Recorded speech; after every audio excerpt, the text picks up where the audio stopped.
সম্মানিত দর্শক, স্বাগত জানাচ্ছি সংবাদ সংলাপে। আমরা আজকের আলোচনার শিরোনাম রেখেছি জনসেবা নাকি ক্ষমতা লিপ্সা। কেন এই শিরোনামটা রেখেছি, একটুখানি দুটো কথা যদি বলি।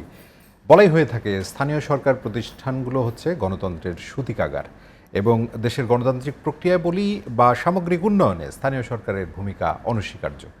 এবং সেই জায়গা থেকে স্থানীয় সরকার নির্বাচন নিঃসন্দেহে অত্যন্ত গুরুত্বপূর্ণ এবং বলা হয়ে থাকে যে স্থানীয় সরকার নির্বাচনে কিছু সহিংসতা হয়, সেটির মাত্রা আসলে কতটা।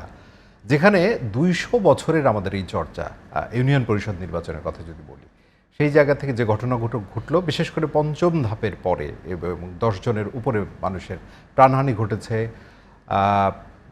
জাল ভোটের অভিযোগ পাওয়া গেছে, আইন শৃঙ্খলা রক্ষাকারী বাহিনীর যানবাহন পুড়িয়ে দেওয়ার ঘটনাও ঘটেছে এবং নিশ্চয়ই সেগুলো কাঙ্ক্ষিত নয়। পঞ্চম ধাপ, এর পরের ধাপও আছে। সেই জায়গা থেকে আলোচনাটা করতে চাই যে কতটা আসলে জনসেবার জন্য এই যে যারা জনপ্রতিনিধি নির্বাচিত হচ্ছেন বা আগ্রহ প্রকাশ করছেন, কতটা জনসেবা আর কতটুকু ক্ষমতার দ্বন্দ্ব, সেই আলোচনায় আজকে সংবাদ সংলাপ জুড়ে করতে চাই। তবে শুরুতেই আপনাদের সঙ্গে পরিচয় করে দিচ্ছি কারা আছেন।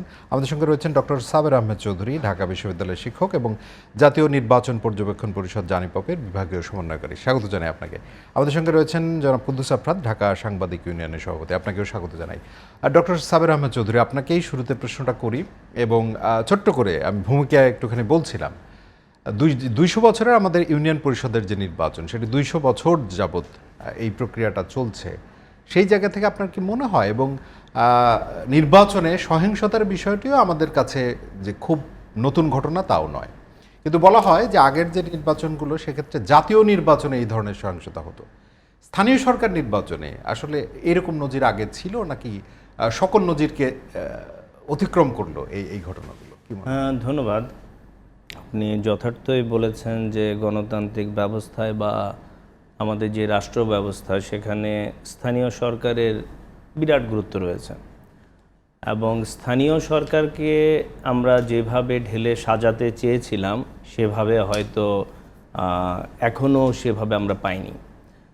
এবং সেই স্থানীয় সরকারের জনপ্রতিনিধি একদম লাস্ট যে টায়ার রয়েছে, সেখানে আমরা জনপ্রতিনিধি নির্বাচনের জন্য ইউনিয়ন পরিষদ ইলেকশন হচ্ছে বেশ কিছুদিন ধরে। আমরা সবাই অবগত যেটা ধাপে ধাপে ইলেকশনগুলো কন্ডাক্ট হয়। তো এবারের যে নির্বাচন, আমরা বহু বছর ধরে নির্বাচন পর্যবেক্ষণ করছি, স্থানীয় সরকার নির্বাচন থেকে জাতীয় নির্বাচন এবং অন্যান্য নির্বাচনও। এবারে আমরা যে বিষয়টা একটু বিশেষভাবে লক্ষ্য করছি যে ক্যান্ডিডেটদের মধ্যে কেন জানি একটা যে কোনোভাবে জিতে যাওয়ার যে প্রবণতাটা, এটা আমার চোখে পড়েছে যেটা অনেক বেড়ে গেছে। এবং এটা যে শুরু হয়েছে ইলেকশন কন্ডাক্টের দিনে বিষয়টা তা না। প্রথমত নমিনেশন পাওয়ার যেই বিষয়টা ছিল, যে বিভিন্ন চর্চা আমরা দেখেছি, আমরা যখন মাঠে ঘাটে দেখে থাকি যে অনেকটা এইরকম যে আমি যদি মার্কার যেই রাজনীতি, আমি যদি সেই মার্কাটা কোনোভাবে পেতে পারি, আমার জয় অনেক অংশেই এগিয়ে যাবে বা আমার সম্ভাবনা বেশি তৈরি হবে। এবং আমরা জানি যে বিরোধী দল বলতে যা বোঝায় মাঠের বিরোধী দল, তাদের সেই রকম উপস্থিতি তো এখানে প্রাসঙ্গিকভাবে অংশগ্রহণ করেননি, কিন্তু ওনাদের অনেকে আবার ইলেকশন করছেন ইন্ডিভিজুয়ালি স্বতন্ত্র প্রার্থী হিসেবে। তো এবারে দেখা যাচ্ছে যে যখন নমিনেশন পাওয়া, এবং আমরা দেখেছি যে নমিনেশন কেন্দ্রিক যে কন্টেস্ট, সেখানেও কিন্তু মৃত্যুর ঘটনা ঘটেছে।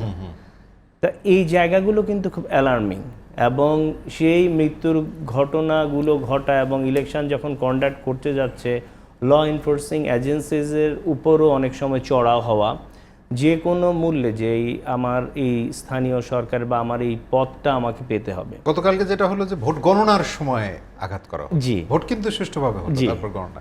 তো এই যে বিভিন্ন ফেজ, একটা অস্বস্তি, একটা অসহিষ্ণুতা আমরা লক্ষ্য করছি সাপোর্টারদের মধ্যে, প্রার্থীদের মধ্যে।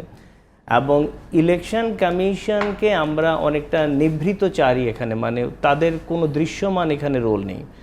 এখানে চিফ ইলেকশন কমিশনার উনি কিছুদিন আগে তার বক্তব্যে বললেন যে এই যে মৃত্যুর ঘটনাগুলো ঘটছে, এর দায়িত্ব নিতে হবে ক্যান্ডিডেটদের। তা একটা ইলেকশন কমিশন যার মূল কাজ হচ্ছে কন্ডাক্ট করা, তারা যদি বলে, এবং যখন বিভিন্নভাবে অভিযোগগুলো তাদের কাছে উত্থাপন করা হচ্ছে, ওনারা এগুলোকে যথার্থভাবে অ্যাকনলেজও করছেন না। হ্যাঁ, এগুলো স্থানীয় কিছু ফ্যাক্টর ইত্যাদি ইত্যাদি বলে ওনারা কাটিয়ে দিতে যাচ্ছেন। এবং আমরা সকলেই জানি যে ইলেকশন কমিশনও তার একদম বলা যায় যে শেষ প্রান্তে রয়েছে, খুব দ্রুতই নতুন ইলেকশন। তো ওনারা আসলে ইলেকশনটা বোধহয় ওনও করতে চাচ্ছেন না, হ্যাঁ, যে এইটা আসলে আমাদের সময় খুব তাড়াতাড়ি শেষ হয়ে যাবে। তো সব কিছু মিলিয়ে আমরা যে জায়গাটা দেখছি এটা আসলে খুবই অ্যালার্মিং, কারণ এখনও বেশ কিছু ইলেকশন বাকি রয়েছে। হ্যাঁ, এবং এই যে দলগতভাবে বাংলাদেশ আওয়ামী লীগের যেই জায়গায় বিভিন্ন প্রার্থীরা তারা যেইভাবে দ্বন্দ্বে লিপ্ত হচ্ছেন এবং একে অন্যের বিরুদ্ধে নামছেন, এবং আমরা জানি যে এগুলো কিন্তু সবাই যারা দোজ হু আর রিসাইডিং দেয়ার একদম লোকাল পিপল, তা তাদের মধ্যে এই ইলেকশনকে কেন্দ্র করে যে গ্রুপিং হচ্ছে, হ্যাঁ, যেই দূরত্ব তৈরি হচ্ছে, যখন এটা সামনে বড় ইলেকশন বা ন্যাশনাল ইলেকশনের বিষয় হবে, সেটাকে কিভাবে ডক্টর চৌধুরী এই জায়গায় আসবো, দলগত জায়গা থেকে আসবো আমরা জনাব কুদ্দুস আপনাদের কাছে একটুখানি। আপনি যেটি বলছিলেন যে প্রধান নির্বাচন কমিশনার তো কথা বলেছেনই আগে, এবারে নির্বাচন কমিশন সচিব তিনি কি বলেছেন আমি একটুখানি কোট করি জনাব কুদ্দুস আফরাদ, যে ভোট খুব ভালো হয়েছে, সহিংসতায় নিহতের দায় প্রার্থী এবং সমর্থকদের। এবং নির্বাচন কমিশনের যে ক্ষমতার কথা বলা হয়, আমি পড়ছিলাম আজকে যে নির্বাচন কমিশন বাংলাদেশের যে ক্ষমতা, ভারতের উদাহরণ দেওয়া হয়, টিএন সেশনের কথা বলা হয়, সেই তুলনায় বাংলাদেশের নির্বাচন কমিশনের ক্ষমতাও নেহায়েত কম তো নয়, অনেক ক্ষেত্রে অনেক বেশি। সেই জায়গা থেকে নির্বাচন কমিশন থেকে যখন এই কথা বলা হয় যে দায় আসলে তাদের, সুষ্ঠু মোটামুটি ভোট ভালো হয়েছে, খুব ভালো হয়েছে, আপনি একমত কিনা বা কিভাবে বিশ্লেষণটা করবেন আসলে? ধন্যবাদ আপনাকে, ধন্যবাদ এই মুহূর্তে যারা টেলিভিশনের সামনে বসা আছেন আমাদের প্রিয় দর্শকদের। আসলে আপনার প্রশ্নে আসার আগে সামান্য কথা কিছু শেয়ার করতে চাই, কারণ গতকালকের ভোটের পরে আমাদের সত্যিকার অর্থে যারা আমরা মানুষ নিয়ে চিন্তা করি তারা খুব শঙ্কিত হয়ে পড়েছে। একটা নির্বাচন, সাদামাটা নির্বাচনে যদি 10-এরও অধিক মানুষের প্রাণহানি ঘটে, অন্যান্য ঘটনা মিলিয়ে এটাকে কখনোই মানে শঙ্কামুক্ত বা আমরা খুব ভালো কিছু করছি বলতে পারি না। দেখেন, বয়স তো একবারে কম হয় না, পাকিস্তান পিরিয়ড থেকে সব ইলেকশন দেখছি। কখনো কখনো ইলেকশনে আমরা কারো কর্মী হয়েও সব কাজ করেছি। সম্প্রতি আমার এলাকায় ইলেকশন হয়েছে, আমার বাড়ি কিশোরগঞ্জের কটিয়াদি। আমি এই জন্যই এই প্রসঙ্গটা টানলাম, অত্যন্ত শান্তিপূর্ণ ইলেকশন হয়েছে। তো পারসেপশন হচ্ছে যে আমি যখন শান্তিপূর্ণ ইলেকশন নিজে অবজারভেশন করে আসছি এবং ফলাফল তাই, কোথাও কোনো গোলযোগ হয় নাই, হানাহানির কোনো খবর নেই। একটা জায়গায় সকালে একটু বিচ্ছিন্ন ঘটনা ঘটতে গিয়েছিল, সেটাও প্রশাসনের খুব দাপটি ব্যবস্থা এবং স্থানীয় জনগণের ক্ষমতাসীনরাই চাইছিলেন, কিন্তু স্থানীয় জনগণও ক্ষমতাসীন, তারা তাকে ওই সাইডটা পায় নাই, অর্থাৎ প্রতিহত করতে পেরেছে। তা আমি যেটা বলছি সেটা হচ্ছে কিছু কিছু অঞ্চল আছে, প্রথমত নির্বাচন কমিশন এগুলো ভালো জানে কোন কোন অঞ্চলে ঝুঁকিপূর্ণ, কম ঝুঁকিপূর্ণ নির্ধারণ করা। নির্বাচন কমিশন একটা হচ্ছে, নির্বাচন কমিশন এই অভিজ্ঞতাটা আছে, পার্টি টার্টি কিছুই বুঝে না। ধরেন সালাউদ্দিন কাদের সাহেব যতদিন জীবিত ছিলেন, রাউজানে ভোট মানি হচ্ছে ওইখানে সহিংসতা হবেই, জানাই, এটা একটা পারসেপশন হয়তো হয় না, কোনো নেই, তারপর পারসেপশন নির্বাচন কমিশনের কাছে এটা পারসেপশন ছিল। এরকম তারা কিছু অঞ্চল জানে, তারা ভোট কেন্দ্র জানে ইত্যাদি। আর কতগুলো ঘটনা আছে হঠাৎ করে ঘটে যায়, যেটা নির্বাচন কমিশনের কোনো আইডিয়াতে ছিল না বা নলেজে ছিল না। এই যে আপনি বললেন যে এত কিছুর পর নির্বাচন কমিশন বলছে ভোট ভালো হয়েছে বা প্রধান নির্বাচন কমিশন বলল, বিষয়টা হচ্ছে ওনার বক্তব্যের শেষ দিকে সে নির্বাচন কমিশন যা এই বিদায় নেবেন আর কদিন পর, এখানে কোনো প্রমোশনের সিস্টেম নেই, ভালো কিছু করলে ডেমোশনের সিস্টেম নেই। সো তিনি চলে যাচ্ছেন, এখানে গাছার একটা ভাব আছে, দায়িত্ববোধের একটা অভাব আছে, দায়িত্বশীলতার জায়গাটা মানে দায়িত্বহীন একটা ভূমিকা আছে। আমি যেই কথাগুলো বলতে চাই সেটা হচ্ছে যে প্রত্যেকটা নির্বাচনে, আমাদের স্থানীয় পর্যায়ের প্রত্যেকটা নির্বাচনে আপনি শুরুতেই বলছেন হানাহানির খবর আছে, মৃত্যুর খবর আছে, থাকবে। আমাদের মতো দেশে মৃত্যুহীন নির্বাচন কল্পনা করা যায় না, মৃত্যুহীন নির্বাচন কল্পনা করা যায় না। সেই জায়গায় কতটুকু মরবে, যেই ভোটে প্রবল প্রতিদ্বন্দ্বিতা নাই, সেই ভোটে কেন এত লোকজন মারা যাবে? যদি অ্যাডমিনিস্ট্রেশন ঠিক থাকে, আমি আমার এলাকায় দেখেছি অ্যাডমিনিস্ট্রেশন ঠিক ছিল, পারে নাই, বহু রকম চেষ্টা আগের থেকে করা হয়েছে বা চেষ্টা করার পরিকল্পনা ছক নানান কিছু করা হয়েছে, পারে না। অ্যাডমিনিস্ট্রেশন ঠিক ছিল। অ্যাডমিনিস্ট্রেশন এখন সব জায়গায় নিশ্চয়ই অ্যাডমিনিস্ট্রেশনে যদি বাড়তি হস্তক্ষেপ না থাকে, এখানে কিন্তু আইন প্রণেতার একটা ভূমিকা আছে। আমাদের এখানে আইন প্রণেতারা, মাননীয় সংসদ সদস্যরা আসলে সংসদ ভবন এবং আইন প্রণয়ন কেন্দ্রিক থাকার কথা।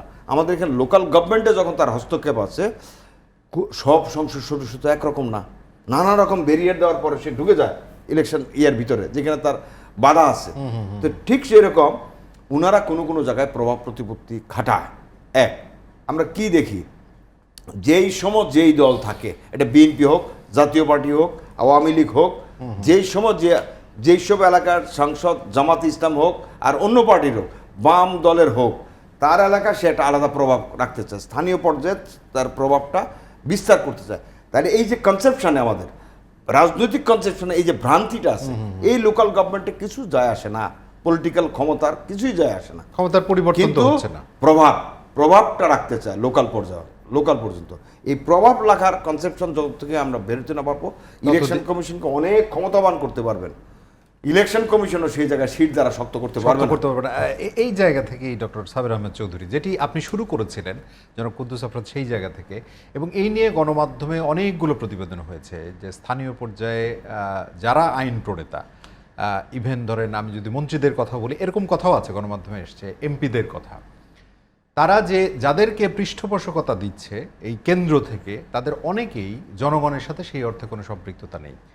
এবং তাতে হচ্ছে কি, যে আপনি বলছিলেন যে এটার আলটিমেট গোল তো আসলে জাতীয় নির্বাচন, স্থানীয় সরকার থেকে কেন্দ্রীয়, সেটি তো একটা বড় ধরনের গ্যাপ হচ্ছে। তাতে কি দলীয় ভাবমূর্তি সুনামের জায়গায় যাচ্ছে, নাকি নতুন করে নানান রকম উপদল তৈরি হয়ে দলের মধ্যে একটা বিশৃঙ্খল পরিস্থিতি তৈরি হচ্ছে কিনা, আওয়ামী লীগের ক্ষেত্রে যদি আপনি বলেন? যেটা হচ্ছে যে আসলে একদম স্থানীয় পর্যায়ের নির্বাচন, এবং আমরা পূর্বে বহু জায়গায় বলেছি যে কেন্দ্র এখানে নির্ভর করছে যে স্থানীয় খবরগুলোর উপর, স্থানীয় যে তথ্যগুলো তাদের প্রদান করা হচ্ছে, যে ওখানে কে জনপ্রিয় বা কার এখানে নমিনেশন পাওয়াটা উচিত। এবং এখানে আমরা খুব ভালোভাবেই জানি সকলেই যে লোকাল যে মেম্বার অফ দ্য পার্লামেন্ট রয়েছে, ওনার একটা বড় ভূমিকা থাকে।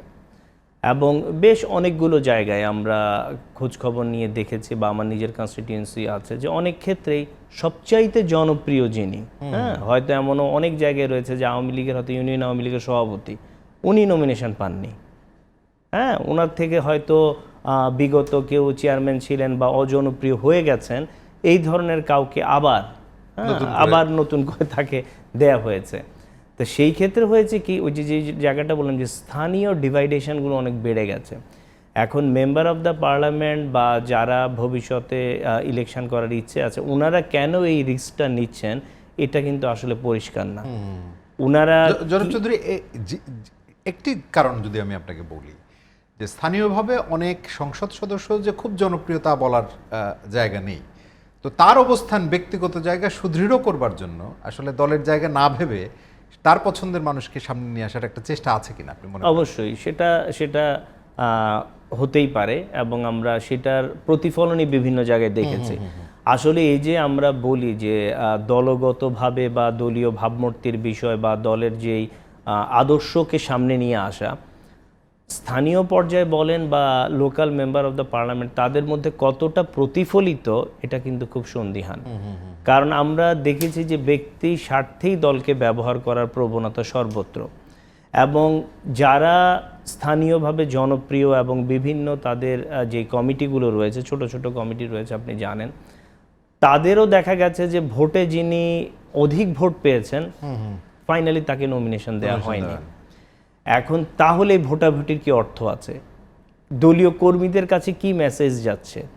স্থানীয় জনগণ কি বুঝতে পারছে এই যে সার্বিকভাবে? এবং এখানে দেখা গেছে যে এই জায়গাগুলোকে কেন্দ্র করে অন্তর্দ্বন্দ্ব চরম মাত্রায় পৌঁছেছে।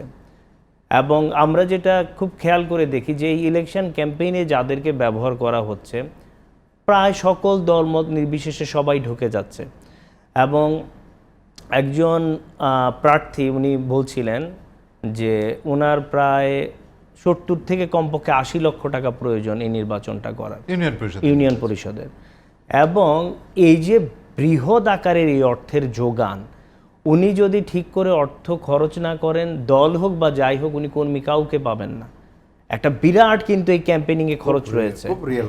হ্যাঁ, এবং এই যে লোকগুলো, সে যতই দলের কথা বলি, প্রতিদিন তার যেই খরচ, সেই খরচটা যদি সে যথার্থভাবে না পায় এবং এর চাইতে অতিরিক্ত না পায়, সে কিন্তু কাজ করবে না। এবং তারা ঘোষণা দিয়ে বলে, হ্যাঁ, এবং তারা সেইভাবেই শো ডাউন করে যে আমরা অনেক কিছু চাইলেই পাল্টে দিতে পারি। এবং ইন্টারেস্টিং হচ্ছে যে গ্রামাঞ্চল ইদানিং দেখা যাচ্ছে যে একটা বৃহৎ সংখ্যক জনগোষ্ঠী রয়েছে, বিশেষ করে এই ধরনের ইয়াং ক্লাস, যাদের কোনো পেশা নেই, যারা এক একটা সময় এক একটা কাজ, ইলেকশনের সময় তারা ইলেকশনে কাজ করছে, বেশ কিছু টাকা পয়সা নিচ্ছে, আবার যখন সালিশ কেন্দ্রিক কাজ হচ্ছে সেখানে যারা তারা এক ধরনের অংশগ্রহণ করছে এবং খুঁজে পাওয়া জনসভা যায় কেন্দ্রিক কিছু কাজ জনসভা ঢাকা শহরে দেখা যায়, কিছু কাজ ওয়ার্ডগুলোতে করছে। দেখা যায়। এদের নিজের কোনো প্রফেশন নাই, এরা এই সময়, এবং এই লোকগুলো কিন্তু যেই কাজটা দলের জন্য ক্ষতিকর হয়, এরা কিন্তু দলের সেই আপনার পরিচয়টা ব্যবহার করে, এবং এরা কখনোই খুব ভালো ধরনের কাজ করে না, যার ফলশ্রুতিতে দলের ভাবমূর্তি নষ্ট হয়। এবং যারা জনপ্রতিনিধি তারাও বিভিন্ন কারণে এদেরকে ওইভাবে প্রশ্রয় দিয়ে থাকেন। তা এই যে বিষয়টা, আলটিমেটলি দলের কি কাজ হচ্ছে এবং সামনের ইলেকশনের জন্য যে প্রস্তুতি, হ্যাঁ, এখানে দেখা যাচ্ছে যে মাঠের বিরোধী দল বিএনপি বলার চেষ্টা করেছে যে তারা গেইন করেছে ইলেকশনে, তারা পার্টিসিপেট না করে গেইন করেছে, এটা হচ্ছে তাদের ব্যাখ্যা। তা এখানে আসলে এই ইনডাইরেক্ট ব্যাখ্যা, এখন এই ক্ষমতাসীন দলের যে জায়গাটা, এবং আমরা যেই আদার্স অর্গানাইজেশনগুলো, যেমন ধরেন বা যেই উইংগুলো, এই ছাত্রলীগ বা অন্যদেরকে কিন্তু ওইভাবে আমরা সেন্ট্রালি রিপোর্ট করতে দেখিনি, হ্যাঁ, যে তাদের এখানে সত্যিকার অর্থে জনপ্রিয় কে, কাকে নমিনেশন দিলে সামনের ইলেকশনে তাদের, এবং মেম্বার অফ দ্য পার্লামেন্ট যে ওনাদের সবাইকে নিয়ে বসেছেন এবং আলাপ আলোচনার ভিত্তিতে কাজটা করেছেন, তা কিন্তু একবারই পরিলক্ষিত হয়নি। ওনাদের এলাকায় যাতায়াত খুব কম, এবং কিছু কিছু মেম্বার অফ দ্য পার্লামেন্টের এত কম ওনার এলাকায় যান যে এটা আসলে চিন্তাও করা যায় না। বলছিলাম একবার totally disconnected from the people, জনগণ তাদের পান না, এবং বহু আগে তাদের অ্যাপয়েন্টমেন্ট নিতে হয়। কোনো একটা ছোট যদি আপনার এলাকা কেন্দ্রিক কোনো অনুষ্ঠান করতে হয়, বহু আগে তাদের সেই অ্যাপয়েন্টমেন্টের প্রয়োজন। জনাব কুদ্দুস আফরাদ, আপনি শুনছিলেন ডক্টর সাবের চৌধুরী বলছিলেন। আরেকটি বিষয় আমি যদি একটু যুক্ত করি, সেটি হলো এই যে নির্বাচনের ফলাফলের যদি আপনি পরিসংখ্যান দেখেন, তাহলে নৌকা প্রতীকের যে নির্বাচনে, সেখানে এক ধরনের ধাপে ধাপে গিয়ে এবং শেষ ধাপে গিয়ে বড় ধরনের একটা পরাজয়ের জায়গা তৈরি হয়েছে।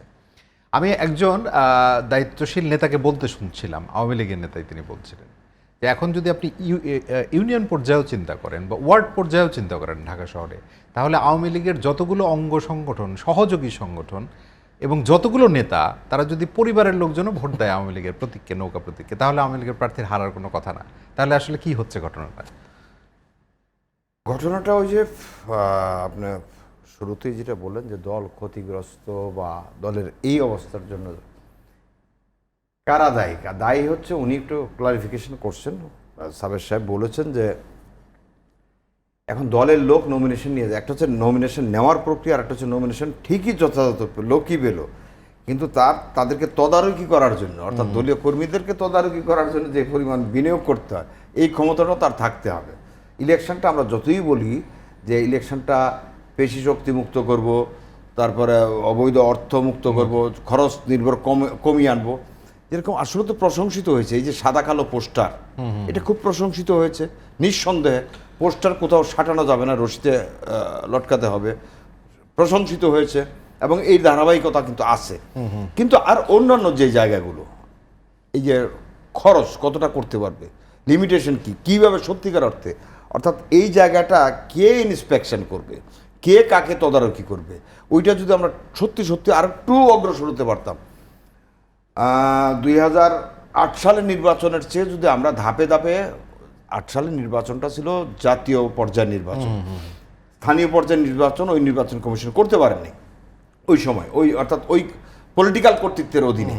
পরে হয়েছে, শেখ হাসিনার অধীনে হয়েছে, কিন্তু সেই ধাপগুলো যদি নির্বাচনের সংস্কৃতি, এই যে নির্বাচন, ভালো নির্বাচন কন্ডাক্ট করার, এটা যদি আমরা একটু উপরে নিতে পারতাম, নিশ্চয়ই ভালো হতো। আমি ওনার সঙ্গে শুধু যুক্ত করতে চাই, দল ক্ষতিগ্রস্তের বিষয়টা আপনি খেয়াল করেন। গতকাল পঞ্চম ধাপের যে নির্বাচন হয়েছে, ওই নির্বাচনের সময় আমাদের মহামান্য রাষ্ট্রপতির যে তার সাবেক নির্বাচনী এলাকা, উনি যখন সংসদ সদস্য ছিলেন, ওনার 3টা থানায় একটা নির্বাচনী এলাকা, ওনার এলাকায় কিন্তু কোনো দলীয় প্রতীক দেওয়া হয়নি আওয়ামী লীগের। তার কারণ হচ্ছে যে ওই এলাকায় 5টা লোক আওয়ামী লীগের, এক একটা ইউনিয়ন থেকে আওয়ামী লীগের লোক নমিনেশন চাচ্ছে, প্রত্যেকেই যোগ্য, একজনকে দিলে আর 4জন বিরক্ত হয়। তাহলে তোমরা 4জন যদি দাঁড়াইতে চাও দাঁড়াও, বা 3জন দাঁড়াইতে চাও দাঁড়াও, অসুবিধা নাই। তাহলে আমার আর বিদ্রোহী বলার স্কোপটা থাকবে না, প্রতীকেরই দরকার না। হ্যাঁ, বিদ্রোহী বলার স্কোপ থাকবে না। সুতরাং কি হলো, ওনার জায়গায় কিন্তু দল ক্ষতিগ্রস্ত হয় নাই, দলের ইউনিটিটা ঠিক রাখতে পেরেছে।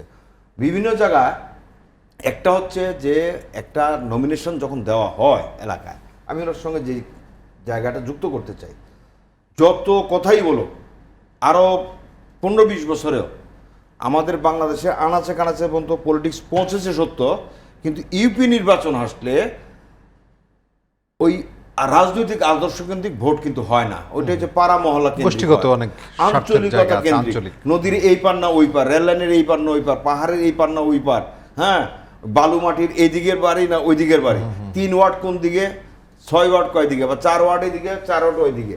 সুতরাং ওইখানে কিন্তু আমরা একবার যদি বলি যে সর্বশেষ অর্থাৎ 4র্থ ধাপের ইলেকশনে আমরা প্রমাণও পেয়েছি, ছাত্রলীগের সাবেক সেক্রেটারি যার সমর্থনে গিয়েছে সে আওয়ামী লীগের ক্যান্ডিডেট ছিল না, সে ছিল অন্য, তার কারণ হচ্ছে অন্য স্বার্থে, অন্য স্বার্থে ব্যক্তিগত জায়গা থেকে। এই লোকাল নির্বাচনে রাজনৈতিক কোনো প্রভাব প্রতিপত্তি হয় না ওইখানে।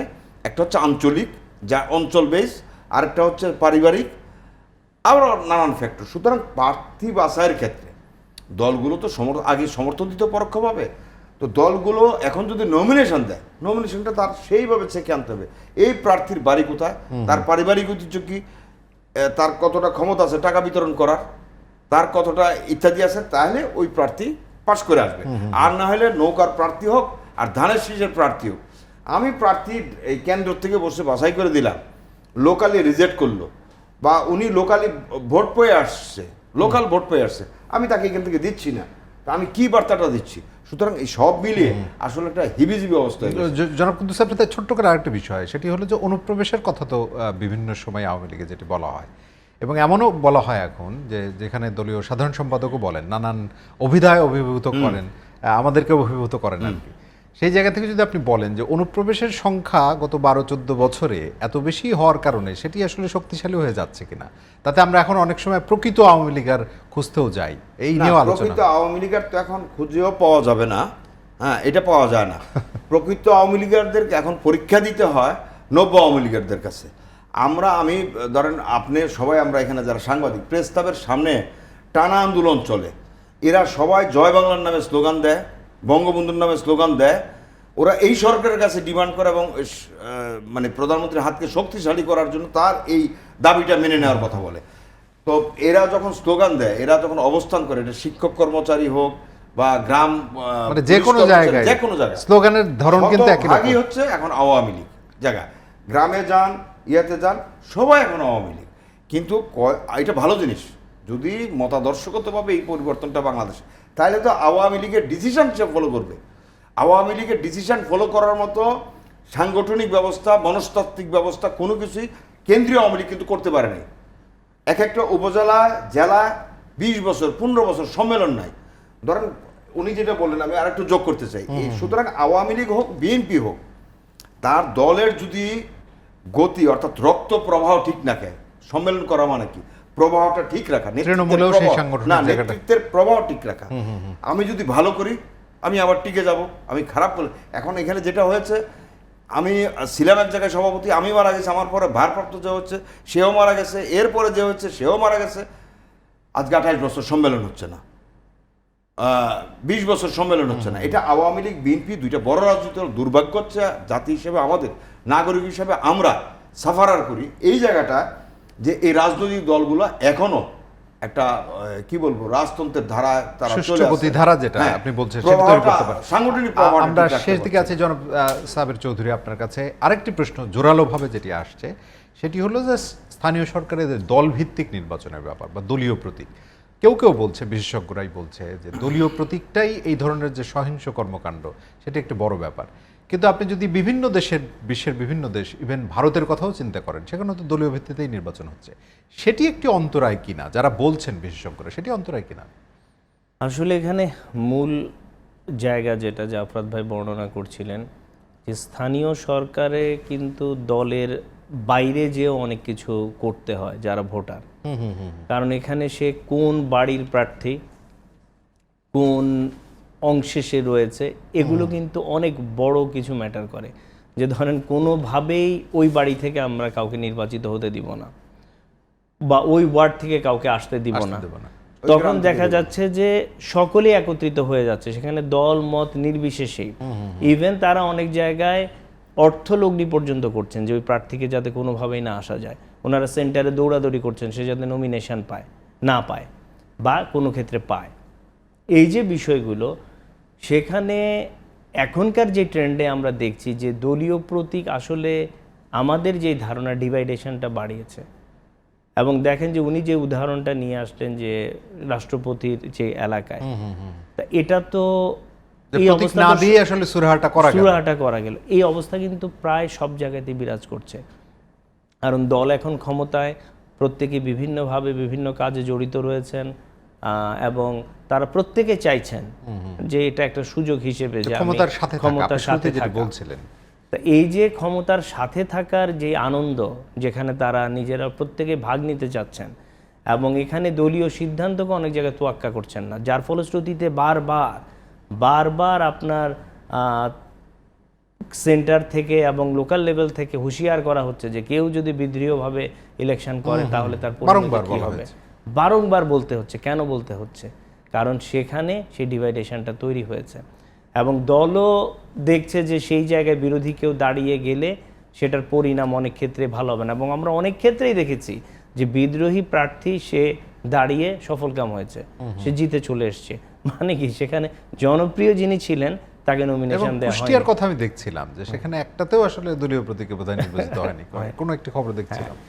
এই যে বিষয়গুলো এখন কিন্তু ভাববার সময় এসছে যে দলীয় প্রতীকে নির্বাচন আগে যেটা হতো না, এটা লোকাল ফ্যাক্টরগুলোকে অনেক বেশি করা, এবং সেটা আপনার মেম্বার অফ দ্য পার্লামেন্ট এবং লোকাল যেই কমিটিগুলো রয়েছে, যেগুলোতে আসলে সেই সঠিকভাবে সেখানে নির্বাচনও হয় না, সঠিকভাবে প্রতিনিধিও সিলেকশন হয় না, অ্যাক্টিভিটিস চোখেই পড়ে না।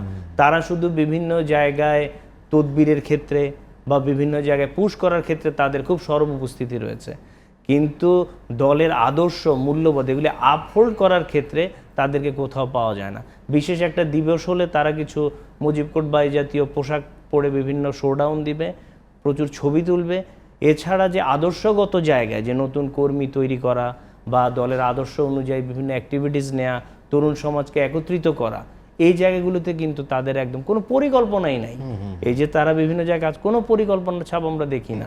ডক্টর চৌধুরী, আরেকটি বিষয়, এটি তো একটি দল হিসেবে আমরা চিন্তা করলাম, নির্বাচন কমিশন নিয়ে আমরা একটুখানি কথা বলতেই চাই এই কারণে যে এই নির্বাচন কমিশনের মেয়াদ শেষ হচ্ছে, নতুন নির্বাচন কমিশন গঠনের প্রক্রিয়াও চলছে, রাষ্ট্রপতির সংলাপও চলছে।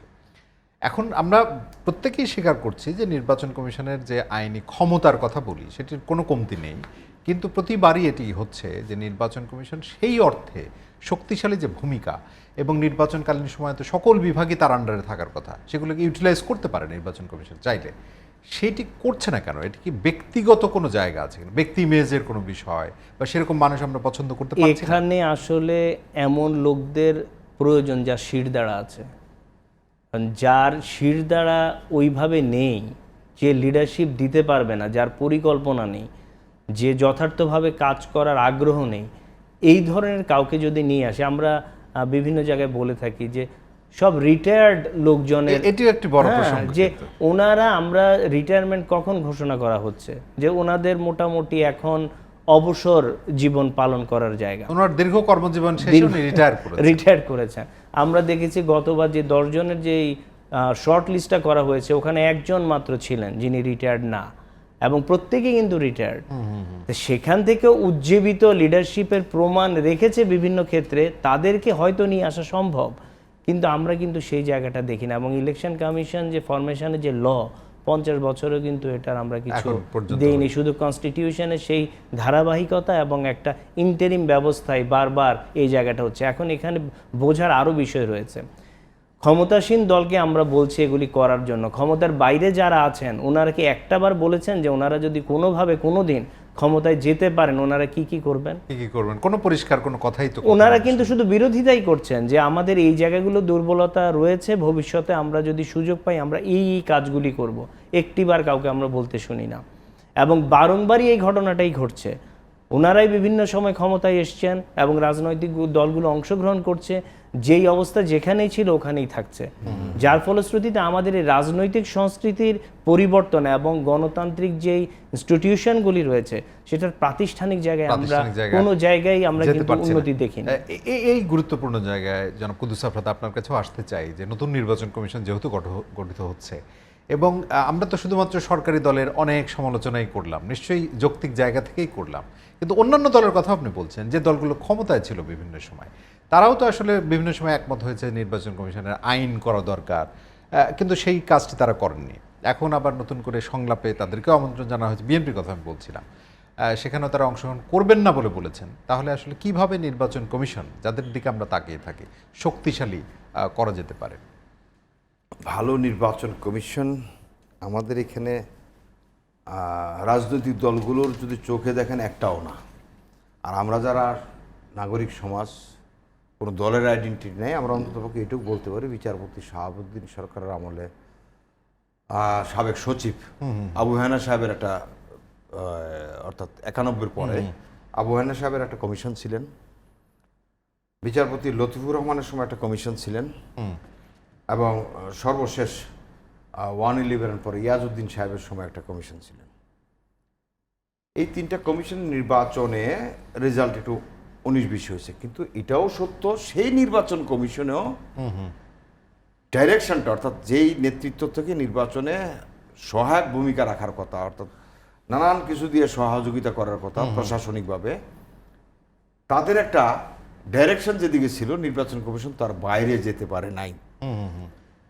নির্বাচন কমিশন গঠনের যে আইনের কথা বললো, আইন তো এটা আর হয় না, যেহেতু এটা নিয়ে আর আলোচনা করে লাভ নেই, এর দায়িত্ব সবাইকে নিতে হবে। একটি আশাবাদের কথা আপনি লক্ষ্য করেছেন নিশ্চয়ই, যে আওয়ামী লীগের মাহবুবুল আলম হানিফ বলেছেন যে এই মেয়াদে হয়তো আইনের জায়গায় তারা যাবে। মাহবুবুল আলম হানিফ তা আরেকজনের উদ্ধৃতিতে সেটা আইনমন্ত্রী নিজেই বলছেন যে বছর খানেক সময় দিলে হয়তো এই সরকার এটা করবেন, করে যাবেন। যদি এটা করে যায়, কিন্তু আমাদের যদি কিভাবে করবে, নিশ্চয়ই একটা প্রক্রিয়া আছে, ওই প্রক্রিয়াটুকুতে করবে, কিন্তু তাতে চেঞ্জ কি হবে? কারণ সরকার ভূমিকা সেখানে পালন করতে হবে। আমি মনে করি নির্বাচন কমিশনের এই যে জায়গাটা উনি এখন করলো, এই মুহূর্তে তাৎক্ষণিক আমার একটা বিকল্প প্রস্তাব বা চিন্তা বলা যায়, এটা একবার খুবই কি বলবো ছেলে খেলা প্রস্তাব হতে পারে। কারণ ইলেকশন কমিশনে যাদেরকে দিবে তাদের অন্তত 50-50 অর্থাৎ রিটায়ার্ড লোক দরকার আছে, যাদের কর্মক্ষমতা আছে, অভিজ্ঞতার জায়গা আছে, আবার বর্তমানে এক্সিস্টিং কোনো কাজে জড়িত, সেটা ব্যুরোক্রেসি হতে পারে, জাজ বিচারালয় হতে পারে, অন্যান্য কোনো ফোর্স থেকে হতে পারে, যাদের এই ধরনের সাংগঠনিক ক্যাপাসিটি আছে। অর্থাৎ একটা 50-50 বা 60-40 যে কোনো কিছুই হোক, বা 55-45 হোক, এই জায়গাটা আনতে হবে।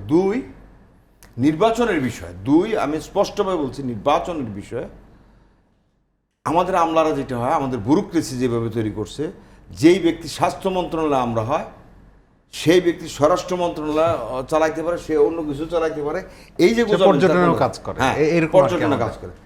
আমাদের নির্বাচন কমিশনের ব্যাপারে তাদেরকে অন্তত পক্ষে কিছুটা সময় দিতে হবে। আগের যারা এক্সপার্ট তাদের সাথে একটা শেয়ারিং করে তারা একটা নীতিমালা তৈরি করবে, কন্ট্যাক্ট, এবং সরকারের কাজ হবে শুধুমাত্র তাদেরকে সহায়তা দেওয়া। এর বাইরে সবকিছু এখনো তাদের হাতে আছে, কিন্তু এটা হচ্ছে মুখের হাতে, কিন্তু এই সাংবিধানিক প্রতিষ্ঠানটাকে যারাই যাবে তারা যাতে তার মতো করে হয় পারবে, নাইলে ওই যে কি একজন নির্বাচন কমিশনার আছে প্রায়ই সমালোচনা করেন বর্তমান বডি, মাহবুব সাহেব তো হচ্ছে এই নির্বাচন কমিশনের সবচেয়ে অযোগ্য লোক আমার বিবেচনায়। উনি প্রতিনিয়ত সমালোচনা করছেন না, একটা সাংবিধানিক প্রতিষ্ঠানে বসে উনি পদত্যাগ করছেন না। উনি যদি পদত্যাগ করতেন, এবং শুরু থেকেই কিন্তু এই হ্যাঁ, প্রক্রিয়া চলছে। উনি একটা রাজনীতি করে যাচ্ছেন এখানে, এবং এই নির্বাচন কমিশনকে আরো ডিএক্টিভেট করছে হচ্ছে এই মাহবুব সাহেব। কারণ তিনি যখন বারবার বাইরে আসেন, অন্য চারজন অন্যদিকে ডিসিশন নেন, এবং উনি এটা বাইরে এসে বলেন, এবং তার মতো লোকেদের হাতে পড়ার কারণে আজকের এই অবস্থা। আমরা নির্বাচন কমিশনকে এক জায়গায় দেখতে চাই। ভুল ভ্রান্তি হবে, কাজ করলে ভুল হবে, ইলেকশন কন্ডাক্ট করতে গেলে ভুল হবে, কিন্তু টিম এফোর্ট হিসেবে যে কাজ করছে, টিম এফোর্ট এবং প্লাস নাগরিকরা কিন্তু বুঝে যে এই জায়গায় নির্বাচন কমিশন ঠিক ছিল। আমরা কখনো দেখি না, নাসিক নির্বাচনে আমরা দেখছি, এর আগে অতীতে নারায়ণগঞ্জ সিটি কর্পোরেশন নির্বাচন, কুমিল্লার নির্বাচন দেখছি, চিটাগাং নির্বাচন দেখছি, লোকাল নির্বাচন, এগুলো স্থানীয় পর্যায়ের নির্বাচন, গাজীপুরের নির্বাচন দেখছি। স্ট্রিক্টনেস যদি থাকে, আমরা বলতে পারি ওইখানে প্রভাবশালী দলগুলো কি করছিল, তাদের সাপোর্টটা কতটা ছিল। কারণ একটা ভালো নির্বাচন করতে গেলে শুধু নির্বাচন কমিশন ফেয়ার এবং শক্ত হলেও চলবে না, যারা প্রতিদ্বন্দ্বী সকল স্টেক হোল্ডার সবার কিন্তু ওয়েলকাম করতে হবে। অর্থাৎ একটা ভালো নির্বাচন করব, এই মনোবৃত্তি না থাকলে নির্বাচন কমিশন একা আমরা সম্ভব হবে না। 1 মিনিট করে সময় পাবো ডক্টর সাবির আহমেদ চৌধুরী শেষ দিকে। অর্থাৎ একটি মৃত্যুও তো আসলে কাম্য নয়। আমরা এই যে কয়েক ধাপে 100-এর উপরে মানুষের প্রাণহানি ঘটলো, এবং যেটি হয় যে এই জনপ্রতিনিধি নির্বাচন করতে গিয়ে মানুষের যদি জীবনহানি হয়, স্বজনদের যে হাজারি এবং পরিবারটা আসলে পঙ্গু হয়ে যায়, এবং প্রকৃত অর্থে জনপ্রতিনিধি কি আসলে মানুষের জনসেবা করতে চায় কিনা, সেই মানুষদের উদ্দেশ্যে যদি দুটো করে কথা বলে, একদম ছোট করে। আসলে প্রথমত যে এই মৃত্যু কোনোভাবেই কাম্য নয়, এবং আমার কথা হচ্ছে যে একটি মৃত্যুও যদি হয়, সেটা সংশ্লিষ্ট যারা রয়েছেন তাদেরকে যথার্থ রিয়াকশন দেখাতে হবে, যথার্থ স্টেপ নিতে হবে। এবং আমরা যদি বলি যে এটা হতেই পারে, হ্যাঁ আগেও হয়েছে, তাহলে আমি কি রোল প্লে করছি? আর নির্বাচন শুধুমাত্র যে নির্বাচন কমিশন যাদেরকে রিটার্নিং অফিসার বা বিভিন্ন নির্বাচনী কাজে দেয়া হয়, তারা যে কি জুবুথুবু হয়ে এবং প্রাণের ভয়ে সেখানে দায়িত্ব পালন করেন, সেটা কিন্তু কেউ খেয়াল করে না। এবং বহু জায়গায় দেখেছে যে ওনারা তল্পা নিয়ে ওনাদের পালিয়ে যেতে হয়েছে জানের মায়ায়। তো এই যেই ভয়ের সংস্কৃতি, 2014 সালের নির্বাচন প্রিজাইডিং অফিসার মারাও গেছে, আগুনে করে মেরে ফেলা হয়েছে, এই উদাহরণ আছে। তো এই যে ভয় সংস্কৃতিতে আপনি কিভাবে দায়িত্ব পালন করবেন? আপনি কিভাবে নির্বাচনে যে ভোটাররা আসছে তাদেরকে যথার্থভাবে আপনি ভোটদানের কাজটা সম্পাদন করবেন? আপনাকে যে দায়িত্ব দেওয়া হচ্ছে আপনি সেটা করতে পারছেন না। তা এই যে উৎপাদ বিভিন্নভাবে বিভিন্ন ফোর্সের যে বিষয়গুলো রয়েছে, এটা অবশ্যই সমন্বিত প্রক্রিয়া এবং ক্লিয়ার একটা মেসেজ প্রয়োজন নির্বাচন কমিশন থেকে, বিশেষ করে সবার জন্য, যে তুমি তোমার দায়িত্ব যথার্থভাবে পালন করো, আমি বা আমরা তোমাদের সাথে আছি। কিন্তু সেখানে ওনারা দেখা যায় যে ওনারা দায়িত্ব নিতে চান না, ওনারা বলছেন যে এটা ক্যান্ডিডেটদের ব্যাপার, এটা কর্মীদের ব্যাপার। তাহলে ইলেকশন কমিশনের রোলটা কি? সুতরাং সম্মিলিতভাবে আমরা শেষ করতে চাই। জনাব কুদ্দুস আফরোজ 1 মিনিট সময় পাবেন। 1 মিনিটেই বলতেছি, আমাদের এখানে দেখেন আমরা শিশুবেলা থেকে একটা কনসেপশনে বড় হই, সুতরাং আমাদের মনস্তত্ত্বগতভাবে আমরা ওইভাবে দাবিত হই, এটি স্বাভাবিক। আমরা ছোটবেলা থেকে সবাই শিখছি জোর যার মুল্লুক তার, হ্যাঁ, অর্থাৎ শক্তি যার সেই সব কিছু দখলে রাখবে। সুতরাং এই শক্তির প্রবণতাটা আছে। এই শক্তির প্রবণতার পরিবর্তে যদি আমরা বলি জ্ঞান যার মুল্লুক তার, মেধা যার মুল্লুক তার, এরকম আমরা শিখতে পারি, তাহলে আমাদের একটা চেঞ্জ আসবে। আমি মনে করি প্রত্যেকটা কাজে, যেহেতু এখন দুনিয়াটা অনেক এগিয়ে গেছে, অনেক ট্রান্সপারেন্ট, অনেক কিছুই ইচ্ছা করলে মুহূর্তে বের করা যায়। এই যে হত্যাকাণ্ডের সাথে এবং এই হামলার সাথে কারা জড়িত, তাদেরকে যদি ফাইন্ড আউট করে, নিজের দলের হোক, বিদ্রোহী হোক, বিএনপি হোক, উস্কানিদাতা হোক, তাদেরকে ফাইন্ড আউট করে শাস্তির আওতায় নিয়ে আসতে পারে এবং সেটা দৃশ্যমান করা যায়, আন্তরিকতার সাথে দৃশ্যমান করা যায়, তাহলে এইসব কমবে, নাহলে এইসব কমবে না। ওই যে জোরজার মুল্লুক তার ওই অবস্থায় সেটি নিশ্চয়ই কাম্য নয়। ডক্টর সাবির আহমেদ চৌধুরী এবং জনাব কুদ্দুস আফরোজ দুজনকে অসংখ্য ধন্যবাদ, এবং দর্শক আপনাদেরকেও ধন্যবাদ। শেষ কথা যেটি, যে বিভিন্ন নির্বাচনী যে পোস্টারগুলো আমরা দেখি, জমক মার্কায় ভোট দিয়ে জনসেবার সুযোগ দিন। প্রকৃত অর্থে জনগণ সেবা না চাইলেও অ্যাটলিস্ট এটুকু তো চায় নিদেন পক্ষে, যে জনপ্রতিনিধি যিনি হবেন তিনি মানুষের সাথে থাকবেন, জনগণের সাথে থাকবেন। জনগণকে হত্যা করে সেই প্রতিনিধি দিয়ে জনগণের কোনো উপকার যে হবে না সেটি বলবার অপেক্ষাই রাখে না। সকল অংশীজন যারা আছে, রাজনৈতিক দল থেকে শুরু করে নির্বাচন কমিশন, সবার সম্মিলিত প্রয়াসে সামনের দিকে গণতন্ত্র শক্তিশালীকরণের জন্য নির্বাচন, সুষ্ঠু একটা নির্বাচন এবং শান্তিপূর্ণ নির্বাচন আমরা দেখতে চাই। সবাইকে ধন্যবাদ সঙ্গে থাকবার জন্য। সুস্থ থাকবেন, নিরাপদে থাকবেন এবং অবশ্যই স্বাস্থ্যবিধি মেনে চলতে হবে। ধন্যবাদ।